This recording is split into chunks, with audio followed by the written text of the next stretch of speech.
foi, c'est un trompeur.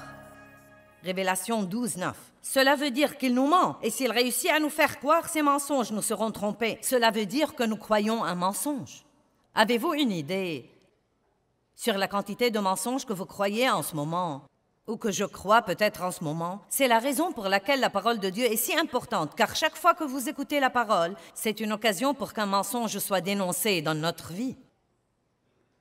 Mon père a abusé de moi sexuellement pour très longtemps, et je croyais que j'allais toujours avoir une vie de 2e classe, et que ma vie était gâchée, et que quelle que soit la vie que je pourrais avoir, je devais toujours me contenter de moins que du mieux que j'aurais pu avoir. Et je croyais ça parce que le diable me l'avait dit jusqu'au moment où j'ai appris la vérité dans la parole. Mais quand vous connaîtrez la vérité vous affranchira. Si vous demeurez dans ma parole, vous connaîtrez la vérité, et la vérité vous affranchira. Mais maintenant, écoutez-moi, ce n'est pas s'asseoir sur une chaise et écouter quelqu'un vous prêcher qui vous affranchira. C'est peut-être la première étape, et elle est très importante. Mais vous devez écouter ça.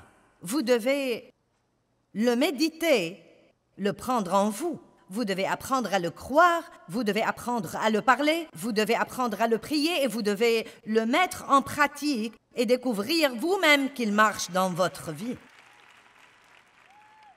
Par exemple, vous savez, nous venons de recevoir une offrande, et quand vous pensez à donner, vous savez, cette affaire de donner n'est pas l'idée d'un pasteur, c'est l'idée de Dieu.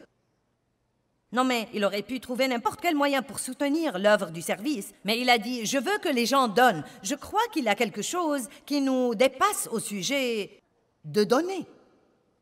Et pourtant, Dieu a dit dans Malachie « Testez-moi ». Allez, faites un pas de foi, éprouvez-moi, essayez de donner. Et vous verrez si je n'ouvre pas pour vous les écluses des cieux, si je ne répands pas sur vous la bénédiction en abondance.